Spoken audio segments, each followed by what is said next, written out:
Really happy to be here. It's my first time in New Orleans, and it's just as beautiful as I thought it would be. I'm going to be reading zines from these two poetry zines that I have. They're for sale over there. $5 or whatever you have. The prices are negotiable. I cannot sit down and read poetry. All right. This first one is called A Confession and a Communion. I'm cautious and neurotic, and I tend to drink to excess to pamper my excessive inhibitions. I want to feel free. I want to feel careless. I want to walk up to beautiful women at bars and be hilarious and charming. But I feel so guarded, so cautious. I regularly daydream about doing way too much acid, way too many times, so I can be one of those silly, smiley guys. It seems fun, but I can't do it, because I'm too cautious. And so I'll walk home alone tonight and write another poem about crazy shit and read it in front of strangers and look brave. And maybe in some way I am brave, and maybe poetry is like drinking. Sometimes it makes you feel hungover afterwards, but in the moment you are untethered to society's constraints and structures. Celestial and social and unapologetic. And then one night, drunk on history's most edifying moments, it hits me. If the Pope and the President and the fucking warden can grant clemency, then so can you and I. And no one is gonna save us but ourselves. And so with the power vested in me by this pen and paper, I declare this poem release us from the decades of dirty work that this world has done upon us. I cast away from our beautiful brains the mental blockage that is built up like bacon grease and used condoms in a lead pipe. Generations upon generations, we have absorbed enough. With this poem, I take this room and wring it out like old wet underwear and say gone to that which we never needed, we never wanted, and we shall never feel again.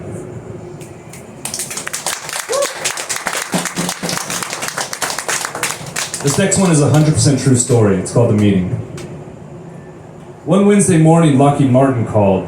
They wanted me to run their TikTok. They had a couple ideas for campaigns, ideas that they referred to as certifiably viral. Well, you fuckers would know. I agreed to meet them for lunch because it was either that or go grocery shopping. I suggested we meet somewhere in a different neighborhood. I'm not trying to be seen having lunch with the Grim Reaper by my poet peers. They suggested a soup kitchen downtown, said the price was right. You really know how to milk the system for all it's worth, don't you? See you at noon. As the meeting went on, two things became painfully clear. One, all their ideas were trash. And two, I had never even been on TikTok. I gave them my honest opinion. You know, if you want to change your public image, maybe just stop making bombs that kill children. We don't have the kind of technology to differentiate a target's age. Well, then maybe just stop making bombs altogether. They looked at each other, and then they looked back at me, and the silence spoke distance. It spoke the Grand fucking Canyon of disconnection. Library of Congress was read and burned down and rewritten between us. What had happened in our lives that had put us on either sides of this table? Had they never known the necessity of a budget, never examined the role of privilege and its influence on every waking hour of their lives? What prompted me in my formative years to take a look at the life of a patriotic, capitalist citizen, motorboat my lips, and say, fuck this? What had prompted them to buy into a system that was so clearly destructive for so many, but beneficial for those few who barnacle themselves to the ship's hull, clawing over one another, desperately inching closer to the top? Finally, one spoke. So what do you think of the soup? Bro, fuck the soup, and fuck you. Actually, the soup is all right, but fuck you. This planet doesn't belong to you or this country or any of these corporations, and the way you lack any perspective and act like it does is embarrassing. Your job security is predicated on fear and misery and death. Please just give yourself 5 honest minutes to think about that. You know, that would make a great skit for the TikTok. And that's when I beat them both to death with my soup all the end.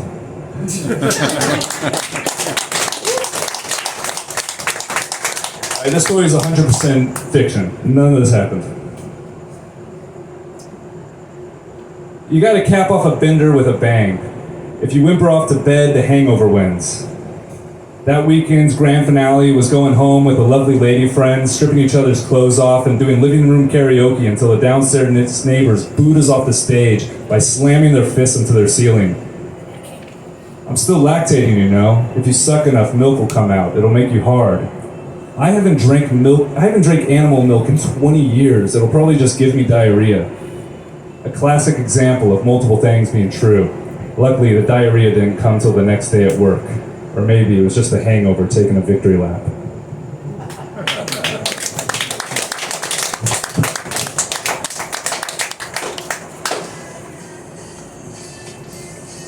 Someone always leaves after that one. You got a drink. I need a drink. This one's titled, For Johnny and Nehemias. This is the wedding present I never got you. If you have gay men in your life boosting you, you have everything. Somewhere behind every outgoing, accomplished person is a loud, horny, gay cheerleader. Someone I met recently transposed the confidence I was giving off to a 23-year-old me, and I had to correct them. I was not who I am now back then.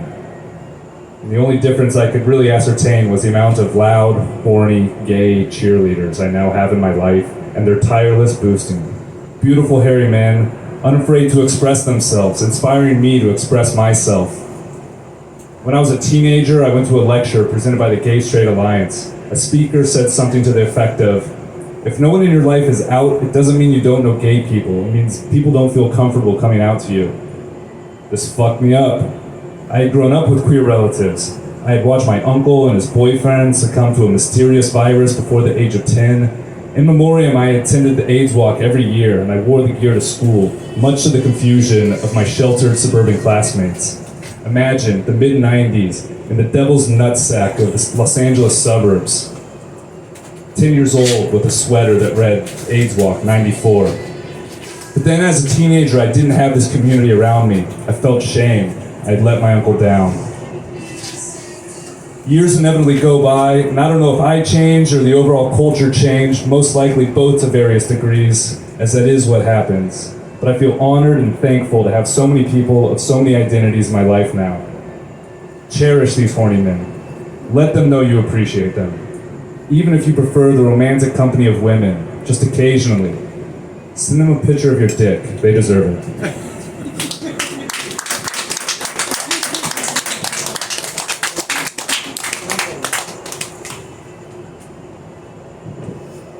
This one's called And Finally the Night. This is my last one. Thank you for having me.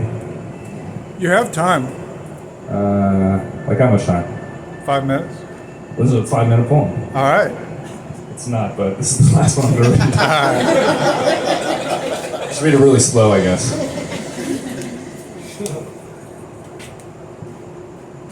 Frustrated and confused, alone in your pursuits, you muttered to yourself. The rules were meant to be broken. But it just seemed like you had been broken by the rules. Obsessed with rebellion to the point where it was no longer recognizable where the script ended and the unknown began. On a bridge over a freeway that divided two neighborhoods, you balled your fists and shouted at the moon. The rules were meant to be broken. And to your surprise, from her slumber, the moon awoke, opening her eyes and staring down at you with a subtlety that formed tsunamis in all the seas, and she spoke. Honey, the rules never even existed. And with that, the barriers of pretension and elitism began to crumble, and the bloated and delusional concepts of success withered in their own internal corrupted logic. People drew on the walls and they laughed at their work. They rushed the galleries and tore down the art and they ate it. The ghosts that lived in those walls cheered as their labor hadn't been in vain.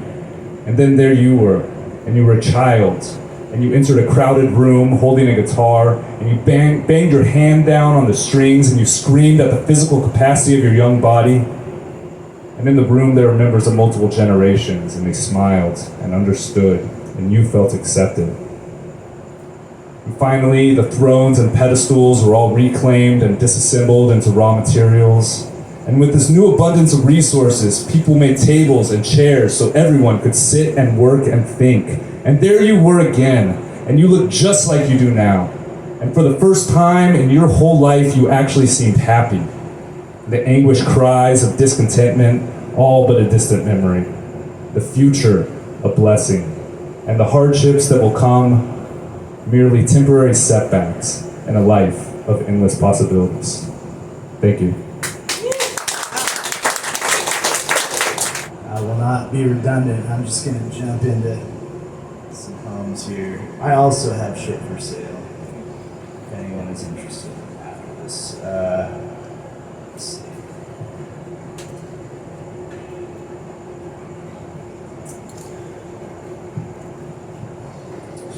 There were no cops in that area, not for many miles anywhere. We, the family, got to drinking one deep and nowhere night of raccoons and the buzz of electric light. And we got to telling stories because that's all we had. And that's when the town snitch came up and our hearts revved with booze and we decided to go for a drive to kill his family's mailbox dead.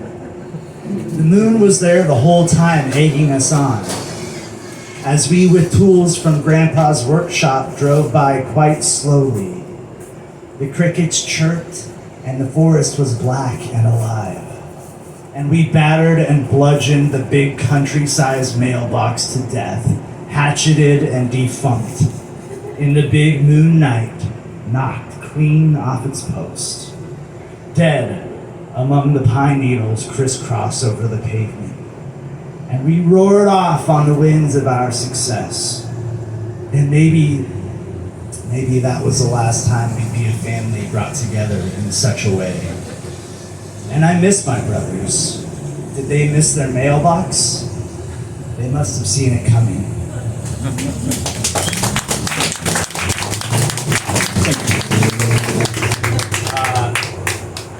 Part of your job as a writer is to out yourself sometimes, like all the fucking time. Me and Norm, I'm gonna out my friend too. He's gonna come up and read in a bit. You'll know him as James Norman, but we've done a lot of dumb shit together. And growing black market weed, I can talk about it now, finally. I can write about it. In Humboldt County, California, for way too long was one of those dumb things, and that's a little context for this one. It's called Dead Enders. Most had come looking for a lot of quick money, having caught wind of what came to be known as the green rush, becoming masticated and spat out by hope. Another face in the noon-drunk crowd, the brainless organism of the weird and divided culture of those hills. The hills, of course, always came with legends of fortune. The fools were only such because they never made it out alive, because they only succeeded in losing everything, because eventually they became jailed by past freedoms. With no one around to make sure they didn't dope or drink themselves to the grave, perhaps it took just the right type of fool to make it here. Once in a while, one of these cases would stagger out onto the highway, gripped by dementia but propelled forward by an instinct to live. A swaying phantom with unnatural eyes that glowed and shocked the homesteaders and highway commuters. Some went missing, and there was nothing more to speculate. They hadn't hit it big. They hadn't hit at all. They wandered into a cold, dark night, an egoless death. Perhaps they are mad monks of the hills now, enlightened savages from time to time, their stench and wild hair mistaken for Bigfoots. And it's not Big Feet, let's get that clear, it's Bigfoots. Still others would just plainly fade away right in front of the bar, becoming ghost-like right in front of everyone. But the majority just totaled their losses and packed it in, back to the city and more reliable industries. Some would go on. The few who were meant to carry on the wild power of such terrain, the lopsided weight of such times, coming out on the other side of it like nothing ever happened.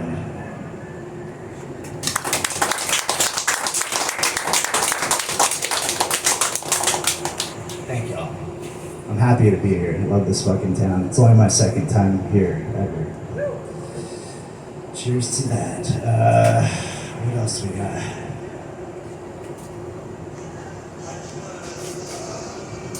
This one is called Check Please. After we ate, sorry, this is a true story also. After we ate, he'd throw the dishes away instead of washing them. I've calculated my hourly rate, he'd say. Is that right? And the dishes aren't worth your time.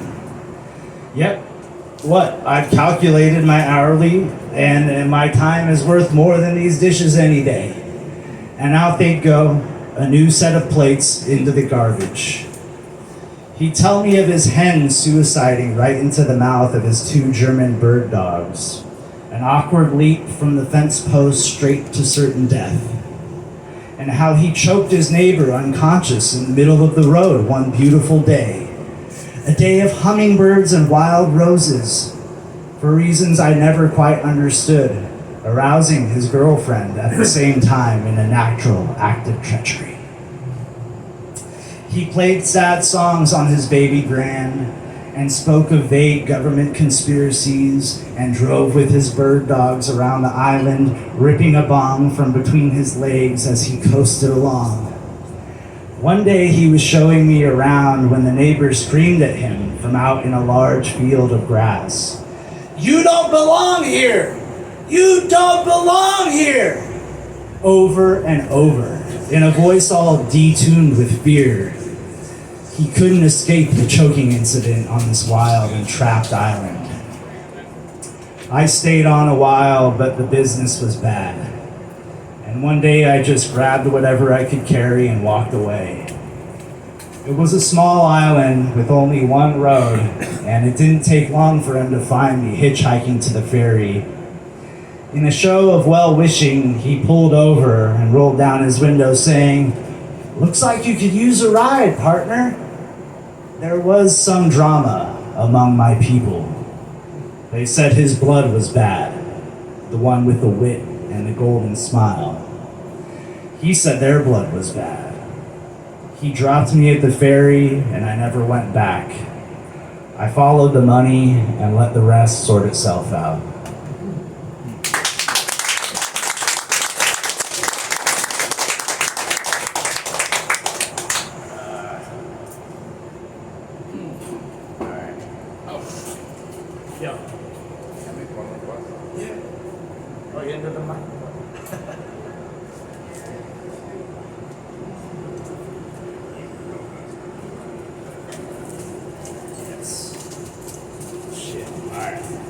I got a request. It doesn't have an octave. Let me find it. It's not a long book, so it won't take me.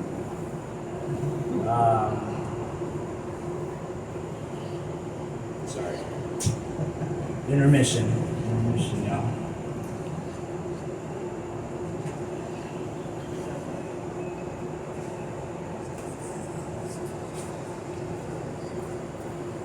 Anybody know any good jokes?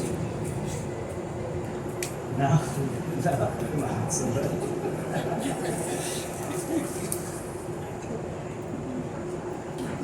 All right, what is this? Thank you so much.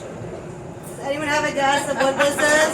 Taking unnecessary risks. It's Jesus biting his nails. That was a good guess. I like to take unnecessary risks. That also. That's great. Okay. That was awesome. That was all worth it now. Okay. This one's called, They Say If You Travel Fast Enough, You'll Crash Into the Ghost of Yourself. There was some debate among the family, his legitimacy in question. The way his words flowed without static, the sheen being too shiny, the packaging too precise. But none knew for sure. It was enough to pick at, to fool around with the truth. A medium, self-proclaimed, and the voice that would speak through him in the shadow of the gone tribes, the still desert fumes at our family gatherings. He called him the other guy. He gave unsolicited readings in the twilight of inspiration over the graves of the natives where flint spearheads were abandoned hastily, faster than the blood could dry.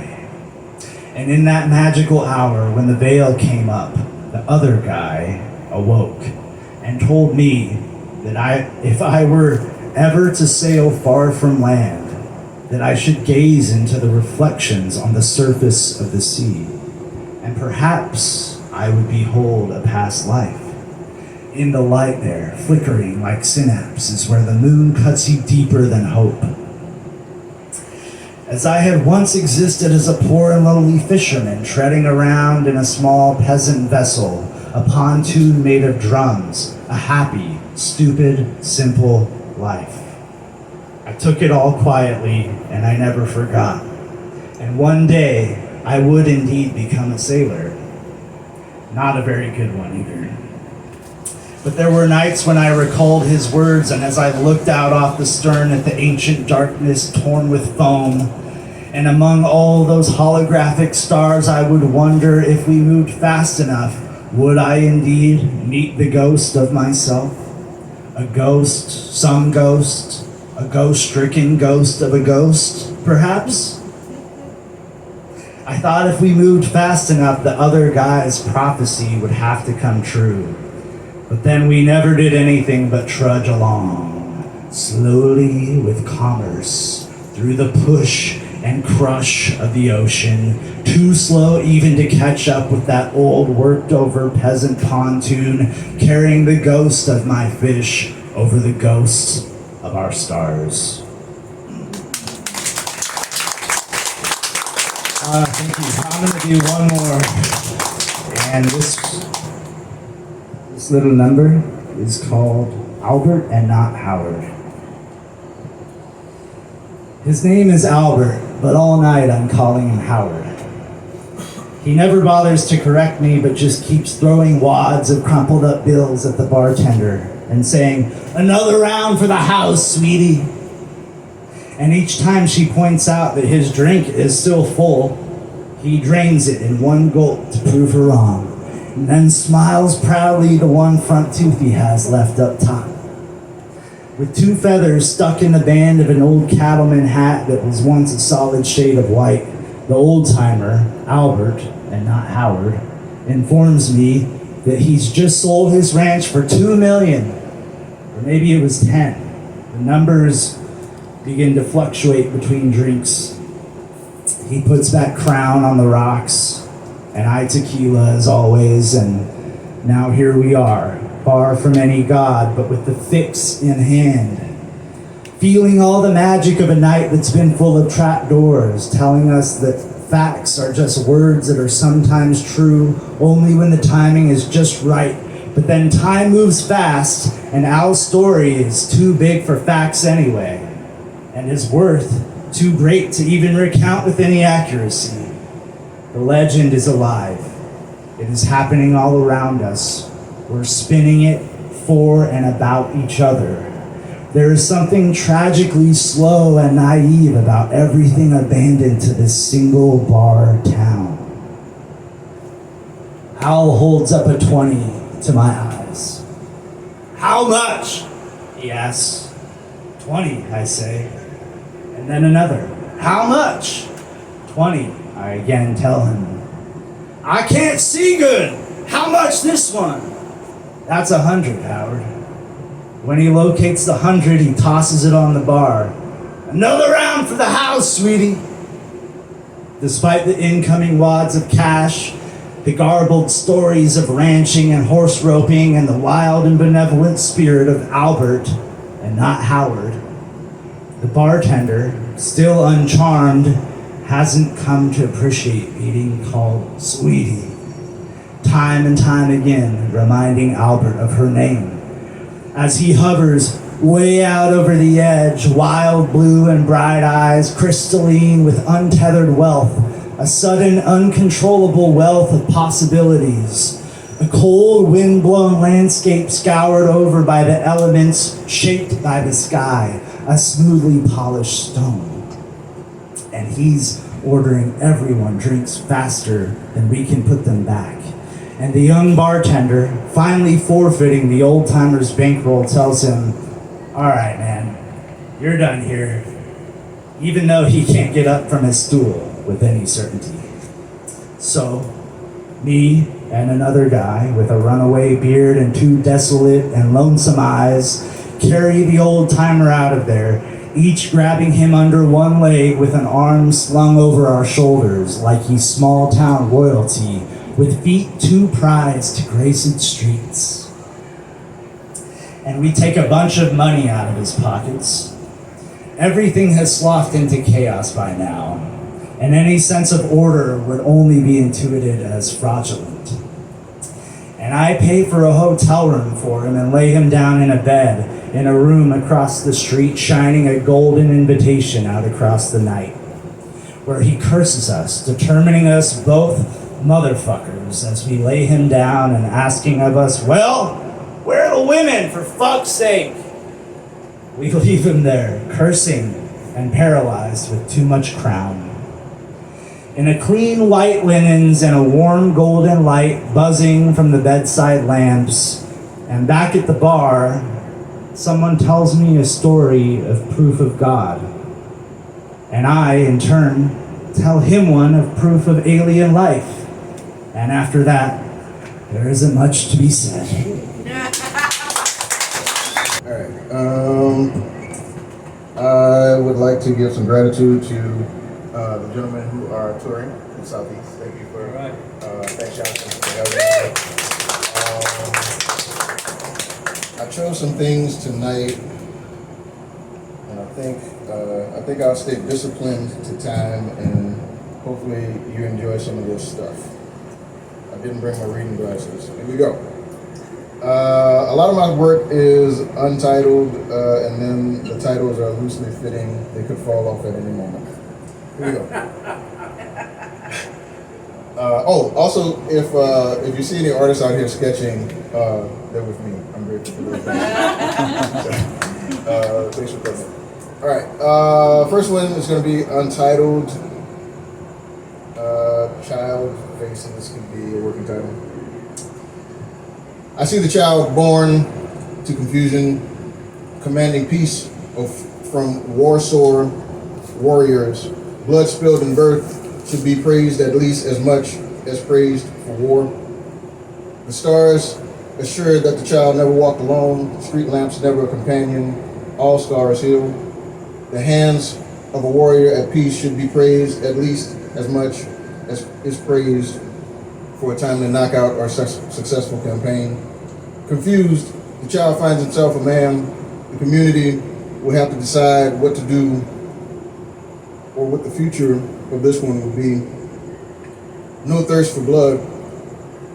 Fear in the community, seeing boldness yet no violence. Teach the ways of war because violence is all around. If the child calls for peace, let it be with sword in hand. The community speaks. The man that was the child learns the way of violence but keeps the way of peace. Somehow, the ways of peace call without words to men of violence. The fear of the community is stirred. If men of violence be men who are also wise, they can hear the ways of peace. Walking in the ways of peace can save your knees. The children are strong but left alone. Won't they destroy one another? The man that was the child speaks to the men of violence. Can I see your faces? He asks the community not to fear.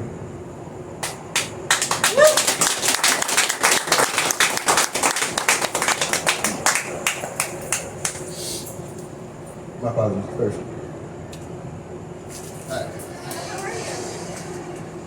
All right. Next. Being radical. This was pretty young, actually. I should say. If you think of that game, Two Truths and a Lie, I don't stay with that, but I guess I would ask you how many truths, how many lies. It starts. I am a white man. I am a woman. Who radicalized you against my being? I am a human as I dodge drones and friendly fire according to reports. Who radicalized you against my being? I'm a divorced father. There are things that will fall from my mouth. If those things scratch at your politics, maybe ask yourself, who radicalized you against my being?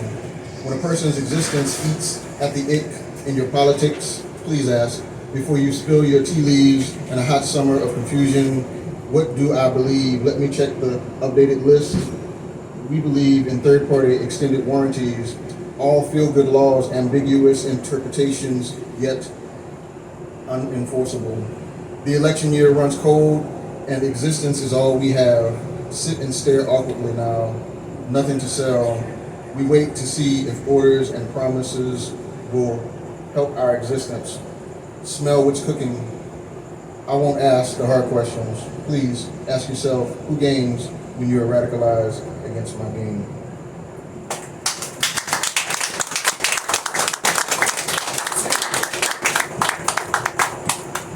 Am I low? Kind of? A little bit?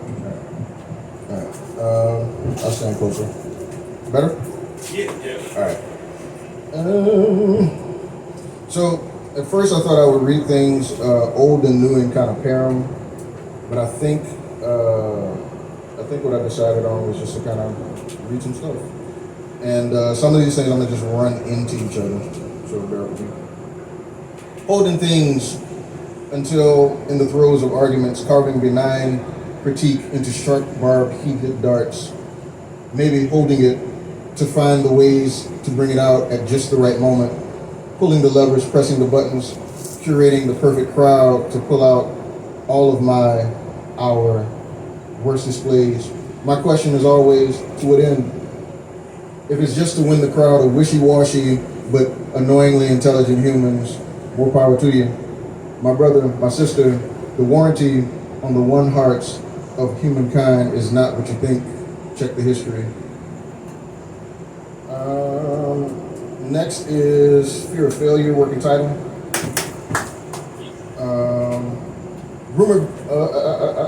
Sorry, here we go. Fear of failure is failure to love. Love kicks in during failure, seems to find its way.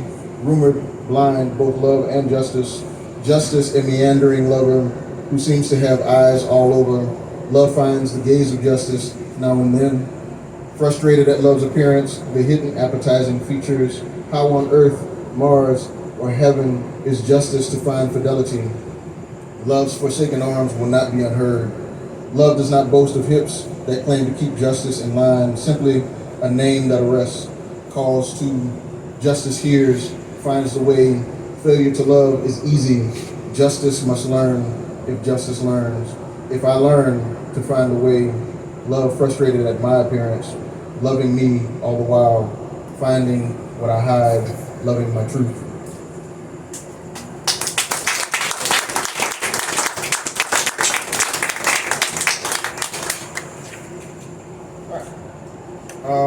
This one was kind of fun to write. Hopefully you enjoyed it as much as I enjoyed writing it. It's from February of last year. It's called Blues for Greens. Amazing what blues will do for a fifth grader when he's out of money. Went to the store with a beautiful girl. Money's gone. No more candy. No more chips. She doesn't come around anymore. Where does my care go when it returns? How it stings. When it remembers how it sings. Greens, reds, blues, lament for things missed. Green for the time marked by the browning and yellowing. Red for the sunset's gone. Cross, but none to blame. Excuse me. Blue for the refracted light, making the dirty rivers seem all right. Riverbanks burst in flames, light looks away, surprised at your decency. I like the challenge to my notions. My assumptions have been appropriately assaulted. I'm better for it. You do remind me, there was a chromatic blues I played in my youth. I put that horn to work. Practice doesn't always sound pretty. The chromatic blues was blues, spiritual hymn, a call to respectful love, mourning love's abuse, celebrating love's grace and triumphant return, a melodic interrogative of what is this love, valves, discipline, and sometimes groaning. I was ambitious in the high octaves, but this was the complete wheel of emotions. I composed it as a warm-up.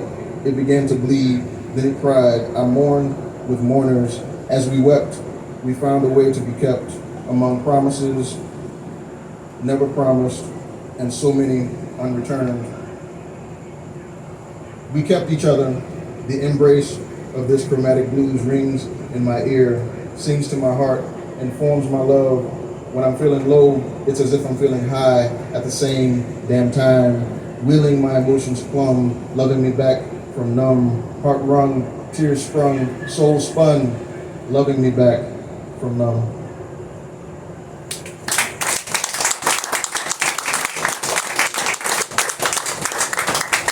Am I reading too fast? No. This next one is called Recipe. Forgive me for assertions I make. I am probably as childish as my poetry is sometimes. But hopefully you find it endearing. All right. You are the recipe, she said. This as a cutting rebuttal to my light nudge at using an actual recipe.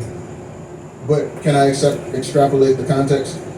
To be told you are the recipe, is it too tempting to apply for a work permit or build or renovate my ego, at least refurbish my esteem? May I use your beauty as a foundation, as if your eyes and your admiration would take me from the homely borders of grizzly to the nape of your lovely neck. Perhaps I approach within a figure's breath from your jawline. As I take in your lips, may I pretend that you are the recipe means so much more, authoritative even. Pack my U-Haul, moving from the borderline ugly to authoritatively aight. Authoritatively aight. Y'all heard that term before, right? Aight. Okay. Aight. Here we go. Your collective chin used in decision making, the moment before laughter, and how it holds the flood of emotion. Please, we must strip away this context. The only thing more thirsty and starved than my need for the pull of validation, well, I've not found anything.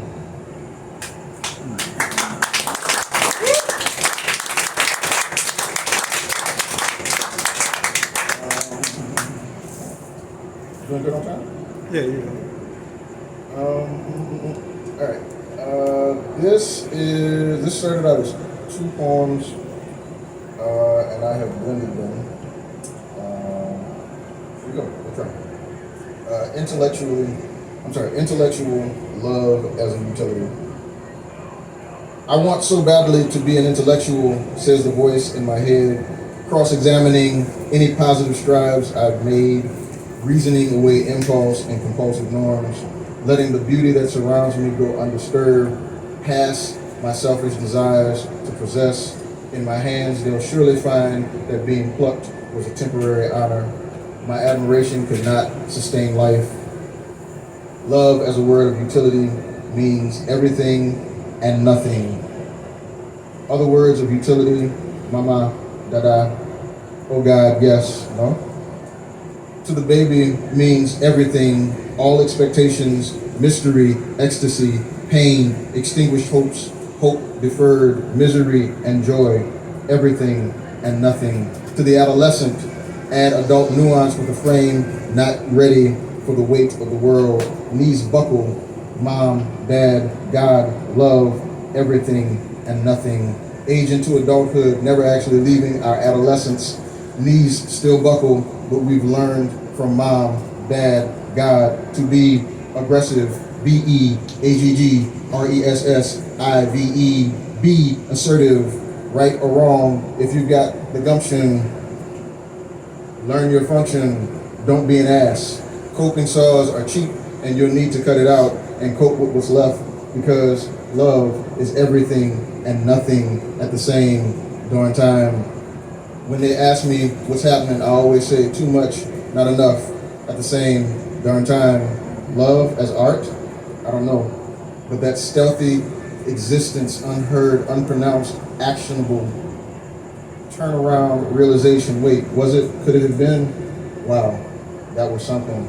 Never saw a commercial or ad campaign for it. Didn't seem normal, not like TV. More please. Didn't see that coming.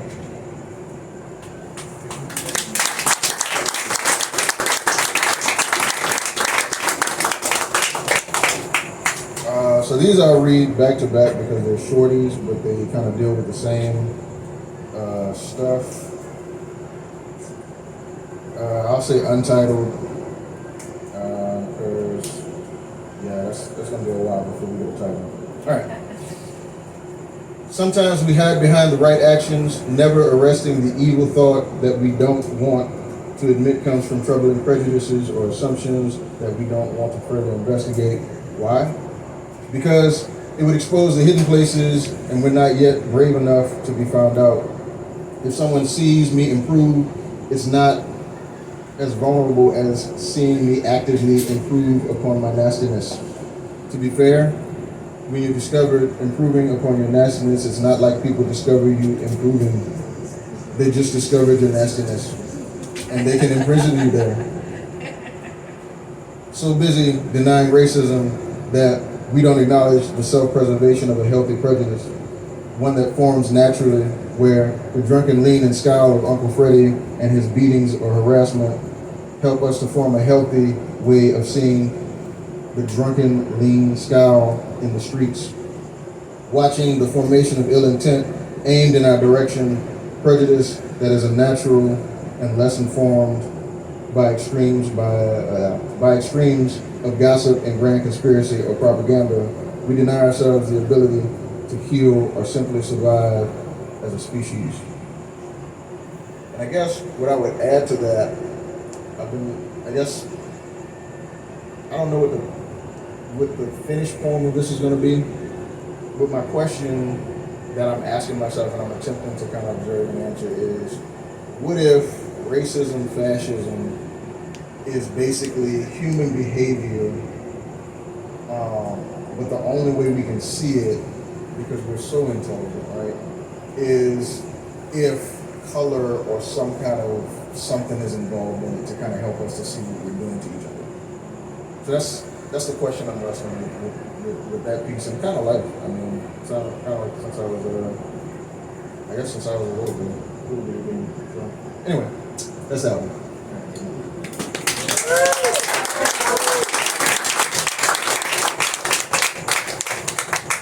All right.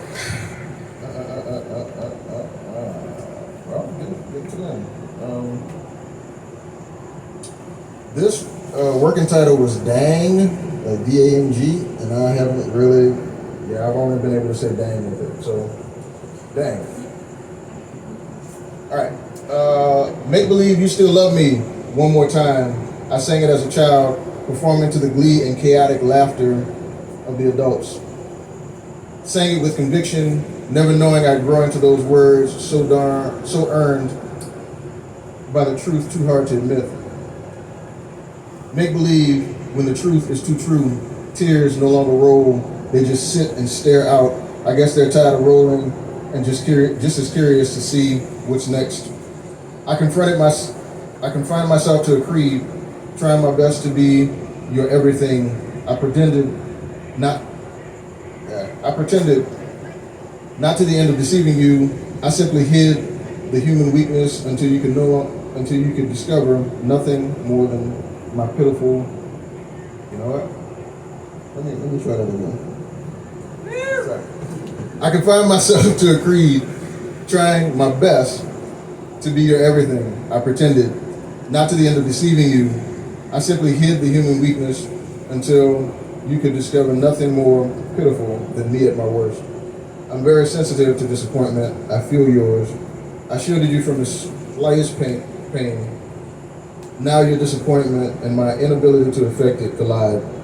I've denied your help for so long that to need so much help all at once.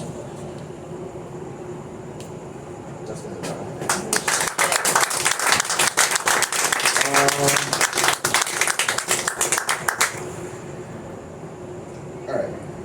This one is about 250 words, but I decided just this morning that I feel like it could probably do it just 30. Here we go. It's called Certain Silliness. It actually has a title. Look at that. The moment we've all been waiting for was the moment we stopped believing the lies we tell to start believing what was not, to get away with what was. The moment we've all been waiting for was the moment we stopped believing the lies we tell to start believing what was not, to get away with what was.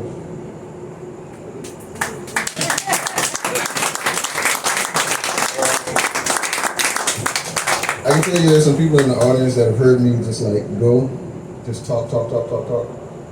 They can appreciate me like taking 250 words and just.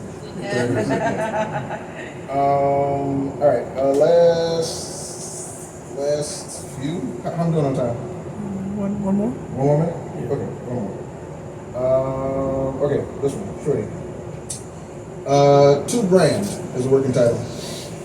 There was no brand conspiracy of evil or infidelity that drove them apart. The irreconcilable differences were more similar than reports on record. The record would never reflect what they had to learn. They refused to learn it together, so it took some time and a few more lovers. They simply did not want to share the cars, the money. If it had been remarkably opulent, it would have been at least remotely entertaining. Maybe that's why they spent so much time in dramatics after it was over. They needed something to deflect from the bland reality that exposed what friends and family knew but dare not bring up. The childish tantrums of selfishness performed on each other, the lack of stamina and stomach to withstand themselves, the shameful exposure and repulsion of nowhere to hide, that was the unreconcilable factor. It was better for friends and family to speculate and assume the worst of the other, as long as no one discovered how low and repugnant they found themselves.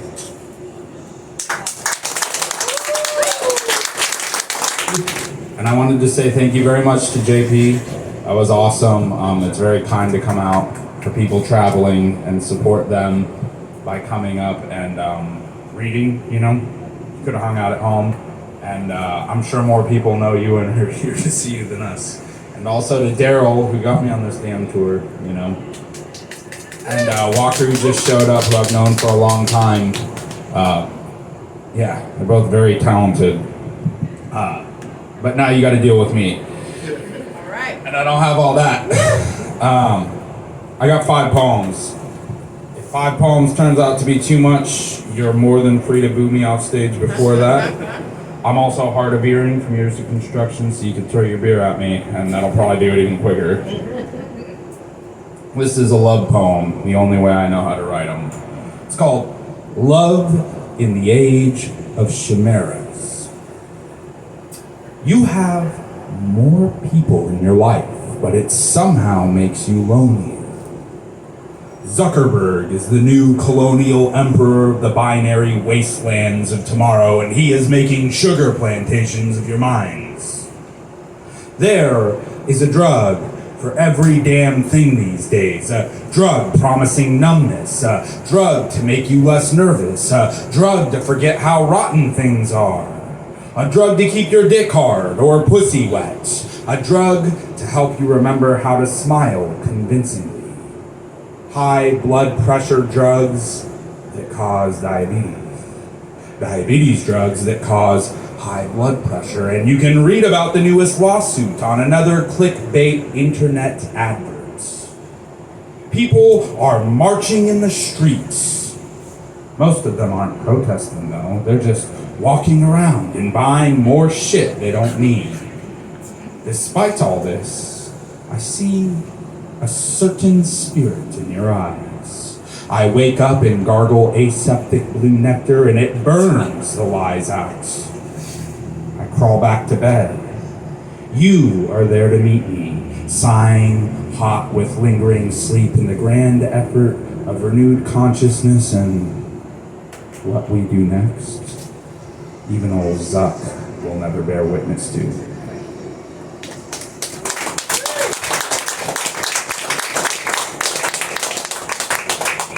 This is from something called Real Man Shit. Very few copies were made, but I'm proud of it.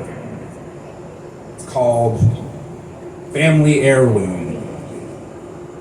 There are rough edges, sharp to the touch, a byproduct of shaping the wood against your will, which is never refined enough. My father's voice digging into my mother's compromise. When she was young, her classmates sometimes said rude things. Later, cocky men wearing the musk of newsprint tried to break her to the bridle, but she had more patience than they had will. My father talked about killing a man on several occasions during my childhood, and I believe he would have if only for my mother's sake. On one such occasion, that man was me, a wisp of manhood looking for an open window to announce itself to the world. He did not have to shoot me. My mother drove me to an inpatient program committed against my will, but within my consent. They didn't take me. There was nothing wrong with me, but him.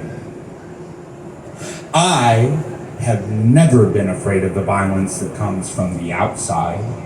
With all this violence repressed and compacted, internalized, it's simply a family heirloom. My grandfather never even told my father he loved him. It was an argument they dragged out to his funeral, which my father did not attend, and of course, I never blamed him for that. How do we not repeat the pattern? They say there's only one way to put together a puzzle up until your life depends on there being more than one path.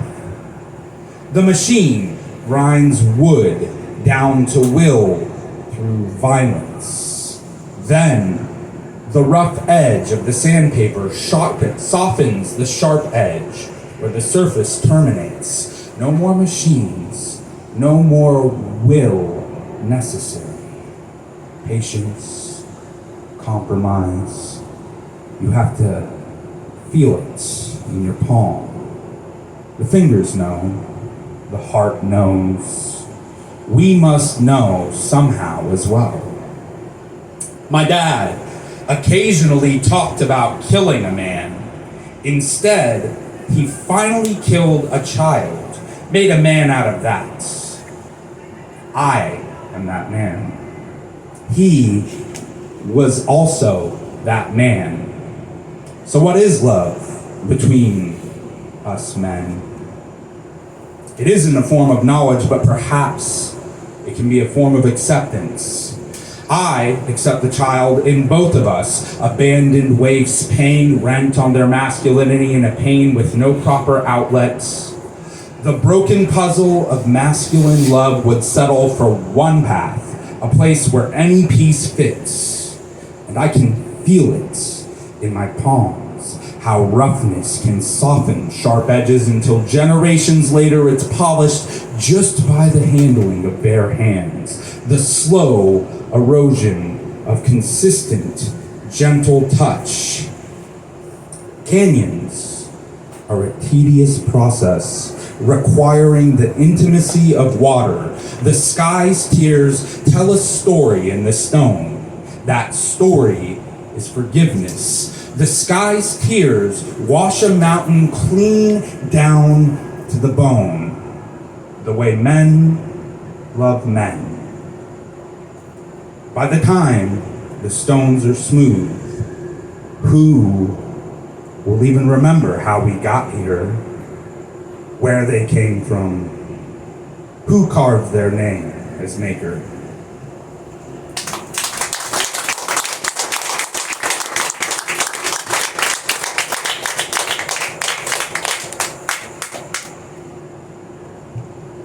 The most American thing about me, I just wanted coffee, a place to read where I could hear myself think. I have no truck with human nature, only treat it like a prop bet. But you can't get away from the television, not even in this quiet diner where I came for a couple over easy. I look up from my book between swallows of coffee and see The concerned girl being interviewed in the chyron is all spoilers. Somebody is shooting up my alma mater in real time. And I am watching in real time as people try to make sense of the senseless. In the unreal time of sudden real tragedy. Because often human nature is a clumsy hedge between violence and hope. Because it's too soon to feel anything but shock, but that never stops anyone. At the other tables, folks are standing and pointing. The kids who are working the counter are the right age to be worried about friends, but ignore the newscast. No, Twitter is faster than an ambulance or even an ambulance chaser. One suspect dead. Multiple victims. The information will leak out like vital fluids from a body lying on the floor in a building locked with silence. The chamber is empty but still hot, perfectly symbolic of the terrified wait in the space between two modes of existence, before and after. Soon to be reduced to a chipper slogan again. Is Vegas stronger because enough of us survived to say it so? Is America? Is anyone? Then why does it keep happening?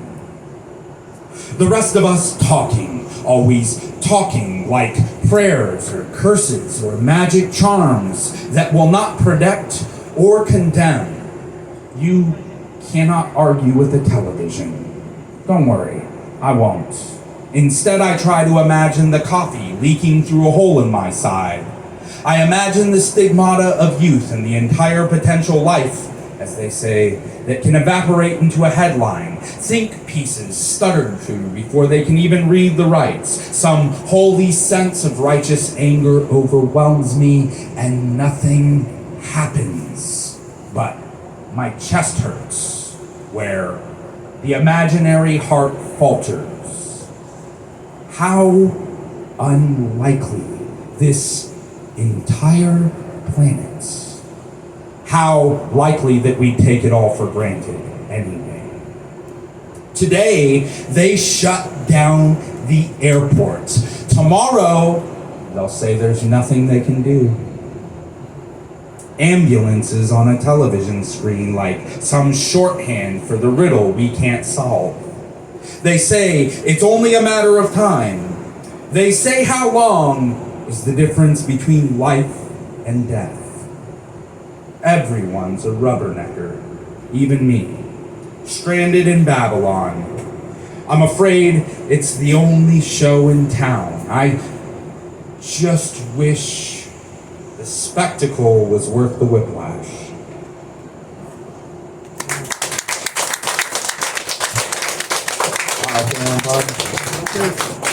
There's nobody after us. You guys still with me?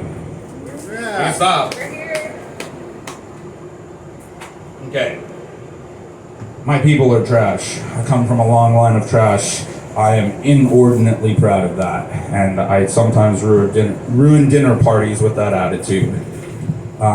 This is about a friend of mine I spent some time with in the Big Bad Birthday, and it's called Alien Nation.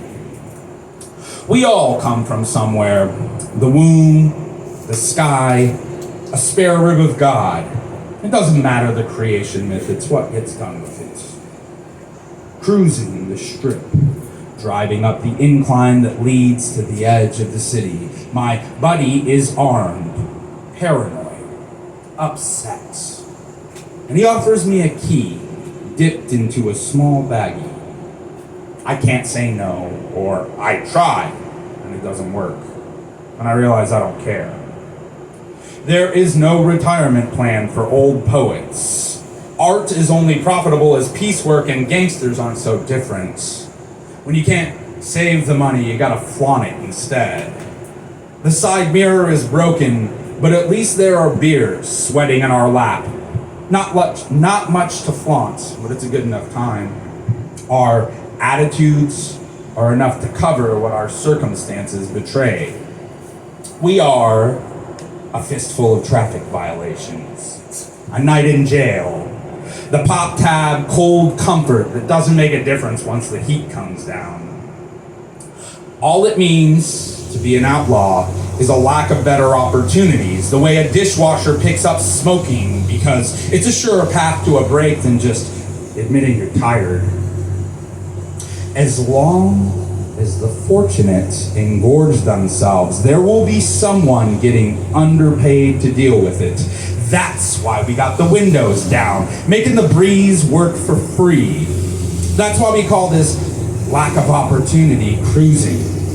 It's slicker than saying we don't know where we're going, realizing there is no place, just the motions we go through between nowhere. So even if there is not much honor amongst thieves, there's still plenty of romance. The creation myth finally writes itself. Of course we all come from somewhere.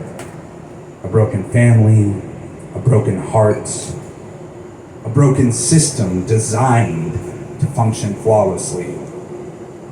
Right at the edge of a city, the problems thin out with the smog, and what remains wicks off the sharpened blades of grass like blood into the gutter. We live there, submerged in the bodies, waiting for the bus that never comes on time, strangers in our own land, where they don't give passports to the citizens, just a one-way ticket with no destination. And if we tear each other apart, it's not cannibalism, baby, it's survival. Space is more limited than motion. If it don't fit on the edge of a key, it's more burden than we can carry. The key we hold unlocks the spirits, not the cage. We are refugees making a home out of displacement. They tell us it's a tragedy, but it's not so sad if we don't cry. Even weeds can be beautiful when they're in bloom.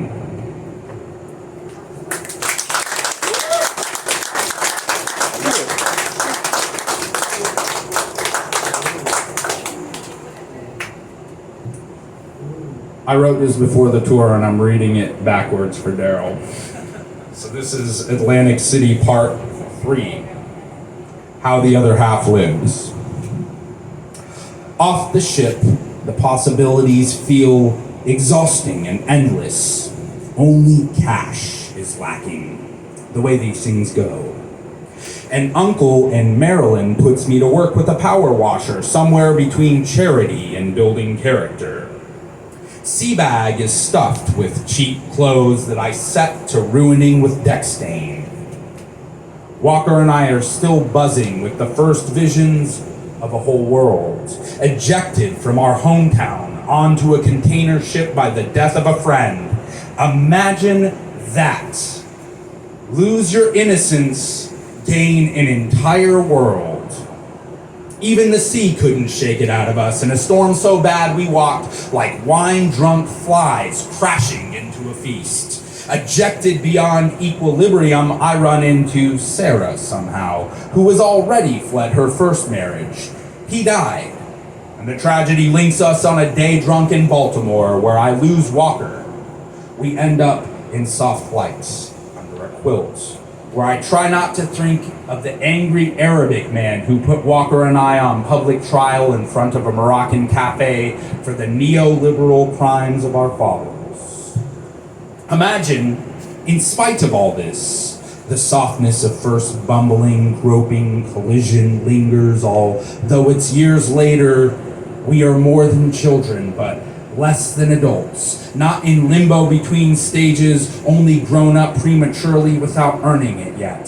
The way life reliably settles serious debts like innocence, only as they come due, so we can lose track of what's owed. Dead friends, lovers, all from overdose in the opioid American haze we coined dream.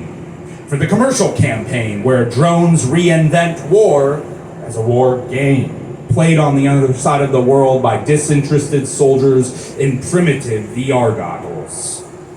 Meanwhile, We breathe in each other's mouths as I pull out at the last second, collapsing into the pleasure of it. In another life, I could have been trapped there.